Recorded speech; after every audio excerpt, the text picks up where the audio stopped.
Well, hello there, lovely people of YouTube. So in this video, I'm going to be comparing this Ulta brand's beauty blender. It's called the Super Blender Sponge. And I'm going to be comparing it with the original beauty blender. If you want to see if this is just as good as the beauty blender, then just keep watching. The only thing I have on my face right now is this Clean and Clear Morning Glow Moisturizer. And of course my eye makeup. Yesterday I got this Ulta Super Blender Sponge at Ulta, obviously, and it was $4.99, so $5. And I'm going to be comparing this sponge to the beauty blender. I haven't tried the beauty blender, but I've watched tons of reviews on it. So just in case you don't know, this is what the original beauty blender looks like. Or the Ulta one is pretty similar to the original one. I'm going to read you off the website what the beauty blender says it will do. So it says that the beauty blender's patent pending elliptical shape makes application foolproof by allowing you to access hard to reach areas with stunning ease.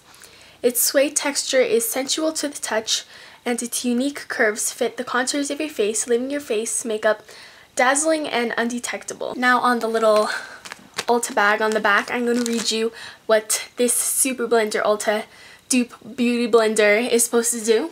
Use dry sponge for full coverage and damp sponge for sheer coverage. Ergonomic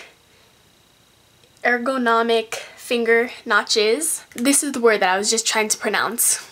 Use the pointed tip to gently blend around the nose and eyes, and use the round bottom to smooth along the jawline. So the foundation I'm going to be using today is the Revlon Color Stay Whipped Cream Makeup. And my color is 220 Nude. And I barely ever use this because it looks really cakey on me, and I'm going to see if using this will make it look less cakey and more like skin. As you can tell, my skin tone is pretty uneven, or maybe this camera does my face a little justice. And I do have some blemishes around in this T-zone area. I put some water from the sink on this sponge. It's just like it says, damp sponge for sheer coverage. So I'm going to just apply some of my foundation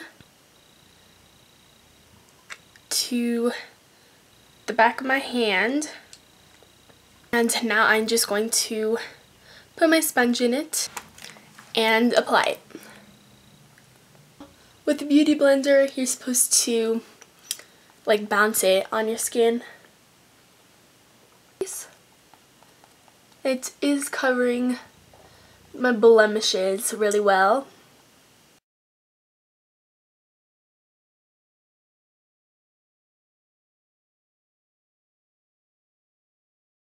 I'm just going to use the pointed side to get into the harder to reach areas, or the areas that you can't reach with this side.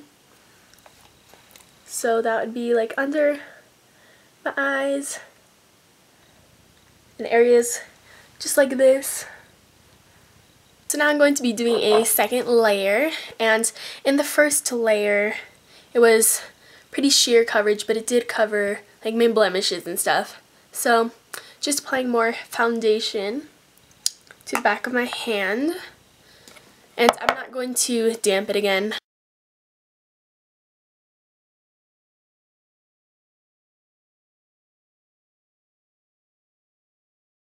So on the second layer, it did build up coverage. Now I'd say it's pretty light coverage, and it did cover everything that I wanted it to cover. So keep in mind that I did want sheer coverage, and if you wanted full coverage or medium coverage, then you could just build it up from sheer, or you could just use the dry sponge. So I really like this so far. It did apply my foundation pretty decently, I'd say.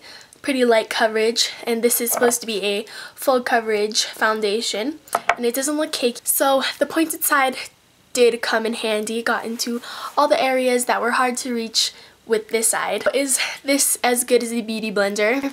I would say yes, it is. Basically does what the beauty blender claims to do, and this is worth of the price.